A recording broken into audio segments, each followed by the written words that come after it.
Welcome back to my channel ஜிவிஸ் creative home.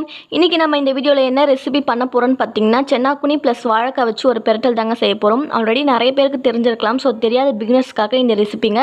So தெரியாதவங்க follow பண்ணி கற்றுக்கோங்க. சரி வாங்க வீடியோக்குள்ளே போகலாம். வீடியோக்குள்ளே போகிறதுக்கு முன்னாடி என்னோட கைண்ட்லி அண்ட் ஹம்பிள் ரெக்வஸ்ட் என்னென்னா, நீங்கள் நம்ம சேனலை ஃபஸ்ட் டைம் பார்க்குறவங்களா இருந்தீங்கன்னா இந்த வீடியோ கீழே இருக்க ரெட் கலர் சப்ஸ்கிரைப் பட்டனை கிளிக் பண்ணிவிட்டு கூடவே பெல் பட்டனையும் கிளிக் பண்ணிக்கோங்க. ஸோ தட் நோட்டிஃபிகேஷன் வரும். ஃப்ரெண்ட்ஸ், நான் ஃபியூச்சரில் போடுற எல்லா வீடியோஸும் நீங்கள் மிஸ் பண்ணாமல் பார்க்கலாம். ஃபியூச்சரில் நிறைய இன்ட்ரெஸ்டிங்கான வீடியோஸ் காத்துட்ருக்கு. ஸோ சப்ஸ்கிரைப் பண்ண மறக்காதீங்க. வாங்க வீடியோக்குள்ளே போகலாம்.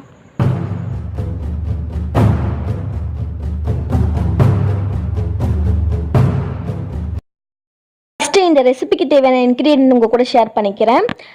வாழைக்காய் பார்த்தீங்கன்னா டிஸ்பிளேல காமிச்சிருக்கேன் பார்த்தீங்களா, இந்த மாதிரி பிஞ்சு வாழைக்காவை இந்த மாதிரி க்யூபாக கட் பண்ணிக்கணும். ஸோ ரொம்ப ஸ்மால் சைஸ் வாழைக்காவை எடுத்து கட் பண்ணி வச்சுக்கோங்க. தண்ணியில் போட்டு வச்சுருக்கேன், வெளியே வச்சா கருத்துருன்றதுனால. அப்புறம் பார்த்தீங்கன்னா சென்னாக்குனி வெதுன்னு தண்ணியில் சென்னாக்குனி போட்டு நல்லா அலசி அப்புறம் க்ளீன் பண்ணிவிட்டு எடுத்து வச்சுக்கணும். ரொம்ப சுடு தண்ணியில் போட்டிங்கன்னா குழஞ்சிரும், மேஷ் ஆகிடும். ஸோ வெதுன்னு தண்ணியில் போட்டு அலசி பிழிஞ்சு எடுத்து வச்சுக்கோங்க. எண்ணெய் பார்த்தீங்கன்னா கடலெண்ணெய் யூஸ் பண்ண போகிறேன். நல்லெண்ணெய் யூஸ் பண்ணால் இன்னும் டிஃப்ரெண்ட் டேஸ்ட்டு கொடுக்கும். ஸோ இன்றைக்கி நான் கடலெண்ணெய் யூஸ் பண்ணிக்கிறேன். சீரகத்தூள், மஞ்சத்தூள், கல்லுப்பு, மிளகாய்த்தூள், சோயா சாஸ் பார்த்திங்கன்னா எனக்கு ரொம்ப பிடிக்கும். அதோடய ஃப்ளேவர் அப்புறம் டேஸ்ட் எனக்கு ரொம்ப பிடிக்குன்றதுனால நான் இந்த பெரட்டலில் ஆட் பண்ணிக்கிறேன்.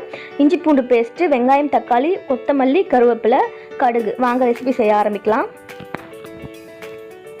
பார்த்திங்கன்னா இன்றைக்கி நான் இரும்பு கடாயில் தான் ரெசிபி செய்ய போகிறேன். ஸோ உங்கள் வீட்டில் என்ன கடாய் இருந்தாலும் நீங்கள் அதில் செஞ்சுக்கலாம். இரும்பு கடாய் கொஞ்சம் போல் ஹீட் ஆகட்டும். ஹீட் ஆனதுக்கப்புறம் நம்ம எண்ணெய் ஊற்றி தாளிக்க வேண்டிய ஐட்டம்லாம் போட்டு தாளிச்சிக்கலாம். இரும்பு கடாய் ஹீட் ஆகிடுச்சு ஃப்ரெண்ட்ஸ். இப்போ எண்ணெய் கொஞ்சம் ஆட் பண்ணிக்கிறேன். தேவையான அளவு எண்ணெய் ஆட் பண்ணிக்கிறேன். நான் ஃபஸ்ட்டே சொன்ன மாதிரி நல்லெண்ணெய் ஆட் பண்ணிங்கன்னா உடம்புக்கு ரொம்பவும் ஹெல்த்தி, டேஸ்ட்டும் டிஃப்ரெண்ட் ஆகும். அப்புறம் பார்த்திங்கன்னா கடுகு யூஸ் பண்ணுறேன். கடுகு பொரிஞ்சிருச்சு. இப்போ கட் பண்ணி வச்சுருக்க வெங்காயத்தை அந்த எண்ணெயில் போட்டு நல்லா வதக்கிக்க போகிறேன். வெங்காயம் நல்லா வதங்கினதுக்கப்புறம் தக்காளி ஆட் பண்ணிக்கலாம். ஸோ நம்ம பாதி வதக்கலில் விட்டுறக்கூடாது, ஆட் பண்ணக்கூடாது. தக்காளியை நல்லா ப்ரௌனிஷ் கலரில் வந்ததுக்கப்புறம் தான் நம்ம தக்காளி ஆட் பண்ணணும். அப்போ தான் டேஸ்ட் கிடைக்கும். அதாவது எந்தெந்த ரெசிபிக்கு எப்படி செய்யணுமோ அதை ஃபாலோ பண்ணோம்னாலே நம்மளுக்கு அந்த ரெசிபியோட டேஸ்ட் கண்டிப்பாக கிடைக்கும். ஸோ நல்லா வெங்காயம் ப்ரௌனிஷ் ஆனதுக்கப்புறம் தக்காளி போட்டோம்னா கண்டிப்பாக உண்மையிலேயே எல்லா டிஷ்ஷும் ரொம்பவே சூப்பராக இருக்கும். ஸோ வெங்காயம் பார்த்திங்கன்னா லைட்டாக ப்ரௌனிஷ் ஆகிடுச்சு. இப்போ பேஸ்ட் பண்ணி வச்சுருக்கோம்ல இஞ்சி பூண்டு பேஸ்ட்டு, அதையும் சேர்த்து ஆட் பண்ணிக்கிறேன். இஞ்சி பூண்டு பேஸ்ட் பச்சை வாசனை போகிற வரைக்கும் வதக்கிட்டு கட் பண்ணி வச்சுருக்க தக்காளி ஆட் பண்ணிக்கிறேன். தக்காளி நல்லா மேஷ் ஆகிற வரைக்கும் வதக்கி விட்டுக்கலாம்.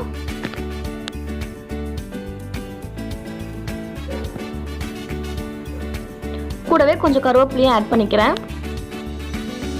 அப்புறம் உப்பு சேர்த்துக்கிறேன், கல்லுப்பு ஏன் வதக்கும் போது சேர்த்தேன்னு பார்த்தீங்கன்னா சீக்கிரமாக வதங்கும், தக்காளி நல்லா மேஷ் ஆகும். அதனால கல்லுப்பு ஆட் பண்ணிவிட்டு நல்லா வதக்கிக்கிறேன்.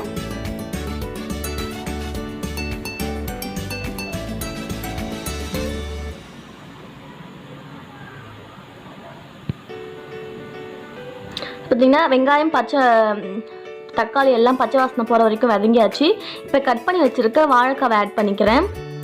வாழைக்காய் ஏற்கனவே சொன்ன மாதிரி ஸ்மால் சைஸ் வாழைக்காய் போட்டிங்கன்னா உங்களுக்கு டேஸ்ட் ரொம்பவே நல்லாயிருக்கும். ஸோ ரொம்ப பெரிய சைஸ் வாழைக்காய் போட்டிங்கன்னா அதுக்குண்டான டேஸ்ட் கிடைக்கும். ரொம்ப பிஞ்சு வாழைக்காய் போட்டிங்கன்னா இந்த சென்னாக்குனி இந்த பிஞ்சு வாழைக்காவோட டேஸ்ட்டே டிஃப்ரெண்ட்டாக இருக்கும். ஸோ வாழைக்காய் கொஞ்சம் லைட்டாக வதங்கிடுச்சு. அப்புறம் மஞ்சத்தூள் ஆட் பண்ணிக்கிறேன்.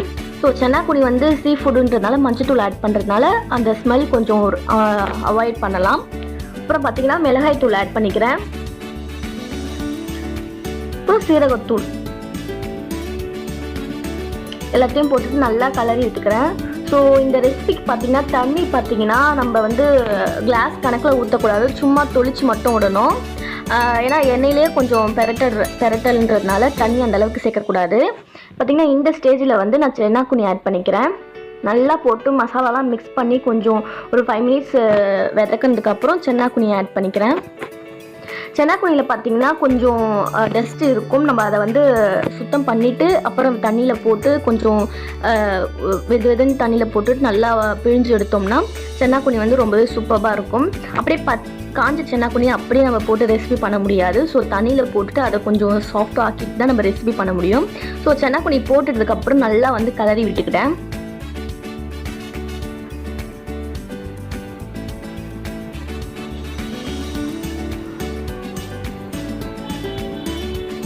பார்த்தீங்கன்னா தண்ணி இந்த மாதிரி தொளிச்சு விட்டுக்கணும். ஏன்னா கொஞ்சம் வந்து வேகணும், கொஞ்சம் வாழைக்காலாம் கொஞ்சம் வேகணுன்றதுக்காக தண்ணி லைட்டாக தெளித்து விட்டுக்கிட்டு கிளறிட்டு ஒரு மூடி போட்டு மூடி வைக்க போகிறேன். ரொம்ப ஊற்றினோம்னா அந்த பிரைட்டல் கன்சிஸ்டன்சி வராது, கிரேவி ஆகிடும். ஸோ நம்ம வந்து லைட்டாக தொளிச்சு விட்டு நம்ம அதை வந்து வேக வச்சு எடுத்தோம்னா பிரைட்டல் வந்து ரெடியாக அந்த டெக்ஸ்சரில் ரெடியாகி நம்மளுக்கு வரும். ஸோ இப்போ மூடி போட்டு மூடி வச்சுட்டேன். ஒரு 10 மினிட்ஸ் கழிச்சு நான் ரிமூவ் பண்ணி பார்க்கும்போது பார்த்திங்கன்னா நல்லா எண்ணெய்லாம் பிரிஞ்சு ஓரத்தில் எந்த அளவுக்கு வந்திருக்கு பாருங்கள். ஸோ நம்ம ஊற்றின எண்ணெய் வந்து அழகாக பிரிஞ்சு அந்த பிரைட்டல் ஸ்டேஜ் வந்திருக்கு. இந்த ஸ்டேஜில் வந்து சோயா சாஸ் ஆட் பண்ணிக்கிறேன். திக்கான சோயா சாஸாக இருந்தால் 1 ஸ்பூன் போதும். ரொம்ப தண்ணியான சோயா சாஸாக இருந்தால் நீங்கள் வந்து 2 ஸ்பூன் கூட ஆட் பண்ணிக்கலாம். கொஞ்சம் அந்த டேஸ்ட் அண்ட் ஃப்ளேவர் வந்து வேறு லெவலில் இருக்கும், அதனால் சோயா சாஸ் ஆட் பண்ணிக்கிறேன். வேணான்றவங்க அதை ஒமிட் பண்ணிக்கலாம். பிடிக்காதவங்க கண்டிப்பாக அதை வந்து ஃபுட்டில் சேர்க்க தேவையில்ல, பிடிச்சவங்க வந்து ஆட் பண்ணிக்கலாம். ஸோ சோயா சாஸ் சேர்த்ததுக்கப்புறம் நல்லா கிளறி விட்டுக்கிறேன். சோயா சாஸ் மட்டும் எப்போவுமே வந்து ஃபுட்டு வந்து இறக்கிறதுக்கு கொஞ்சம் நேரத்துக்கு முன்னாடி தான் நம்ம சேர்க்கணும். ஏன்னா அதை சேர்த்து நம்ம வந்து ஃபுட் ப்ரிப்பேர் பண்ணோம்னா கொஞ்சம் கசப்புத்தன்மை வந்துடும். அதுக்காக நான் வந்து கடைசியில் சோயா சாஸ் ஆட் பண்ணிவிட்டு கூடவே கொஞ்சம் கொரியாண்டர் லீஃப் வந்து கட் பண்ணி வச்சுருக்கேன், அதையும் போட்டு ஒரு மூடி போட்டு ஒரு 5 செகண்ட் வெயிட் பண்ண போகிறேன். கொரியாண்டர் போட்டுட்டு நான் வந்து கிளறி விடலை, அப்படியே மூடி போட்டு மூடி வச்சுட்டேன். இப்போ பார்த்தீங்கன்னா அந்த ஆவிலே கொரியாண்டர் பார்த்தீங்கன்னா லைட்டாக பாயில் ஆகிருக்கும். ஸோ இப்போ கிளறி விட்டு கேஸ் ஆஃப் பண்ணிவிட்டு நம்ம வந்து பிளேட்டிங் பண்ணிக்கலாம். பார்த்தீங்கன்னா நல்லா வந்து கிளறி விடணும்.